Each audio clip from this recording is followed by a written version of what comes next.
from the very beginning, we raised serious concerns regarding the establishment of the Social Health Authority, SHA. We warned about the rushed implementation, the lack of transparency in acquisition of the system, the extreme questionable financial decisions surrounding the program.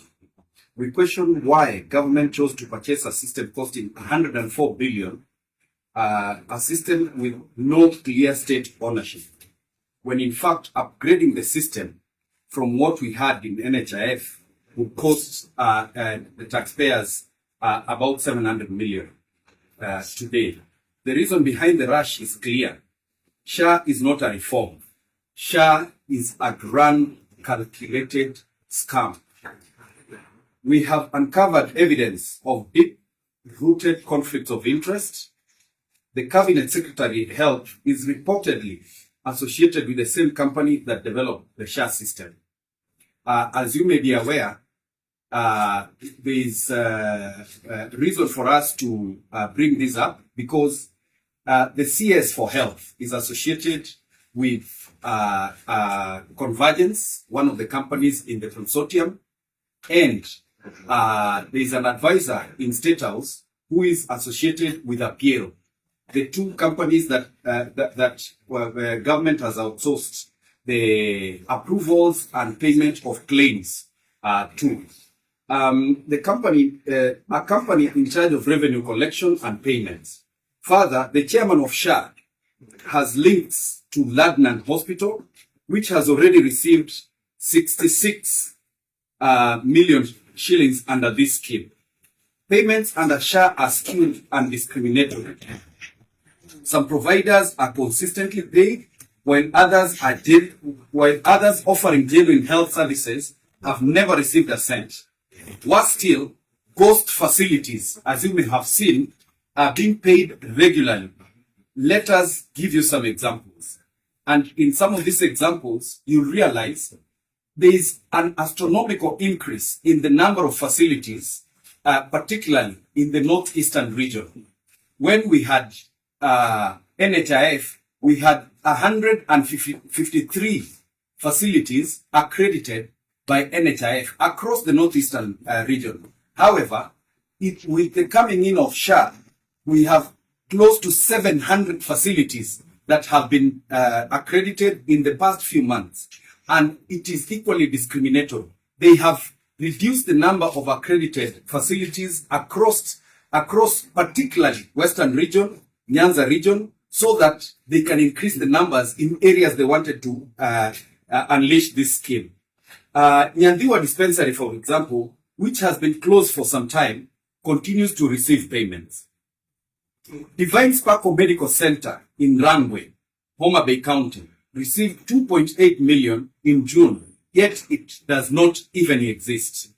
In Northeastern and Mandera, the number of, like I've said, accredited facilities has increased. Recently, hospitals are the biggest beneficiaries. Hospitals that have been there for a long time don't seem to be receiving the amounts that are paid by SHA.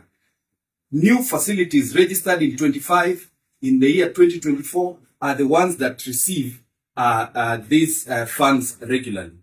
Wante Nursing Home Limited, registered on 12th of February 2025, applied to the Ministry of Health the very next day and was approved the same day. It has no physical location, yet by April it had received 3.8 million shillings. And that is why the ministry quickly brought down their website so that you and the rest of Kenyans don't get to see what is going on there. Sipili Maternity and Nursing Hospital, which was shut down 3 years ago after an expose by the NTV revealed sexual harassment by its owner, has received close to 5 million shillings. Who is running this facility? Does it even have a license? And who actually licensed it? SHA also has a clear scheme of theft by duplication. We have seen private nursing homes registered using the same names as existing public facilities. For example, Kasadamu Medical Center Limited and Kasadamu Dispensary. A blatant trick to facilitate the looting. Means testing, the means testing system that Kenyans are forced to use because, not every Kenyan accesses the digital platforms they're insisting that people use. Now, the means testing system, which is supposed to determine the financial ability of every Kenyan, is another joke.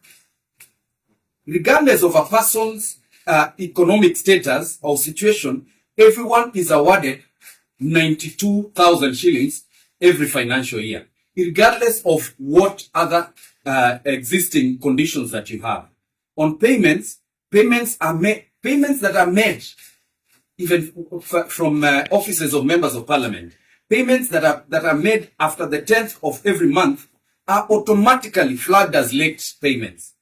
Yet these are prepayments, and penalties are unfairly imposed. You have seen the CS and the CEO of SHA hurriedly try to particularly attack and discontinue services of mission hospitals, particularly those owned by the Catholic Church, those owned by the Seventh-day Adventist Church, because they are trying to look for means of trying to demonstrate that there is something they're actually doing to deal with this scam. Yet, the government has now resorted to arbitrarily reject claims, punishing facilities that raise concerns about SHA. A clear tactic of intimidation. When you're told that SHA is working, that SHA does not work. They are actually using the NHIF system and use the payment system that is outsourced to this Apero and Convergence. And then they intimidate hospitals that refuse to treat patients who because they have not been paid by SHA. Let us now speak plainly about the financial mess we are in. When NHIF was shut down, that was sometime in October 2024, the arrears they had were totaling 32 billion. And it was a scheme. This scheme was to push these pending bills so that anybody who tries to claim will be pushed to go and talk to some agent so that they discuss about commissions that they are supposed to pay for them to be given what is rightfully theirs. Now, NHIF had a bill of 32 billion. In just 10 months, SHA has already accumulated 43 billion. A baby who can hardly crawl has already accumulated 43 billion in unpaid claims. And remember, any patient going to India or abroad for treatment does not get any support from SHA. Why? They have not paid any hospitals in India. We are saying enough is enough. And as our team, we have close to 70 members of parliament that are part of this team. They are not able to be here today because we are on recess.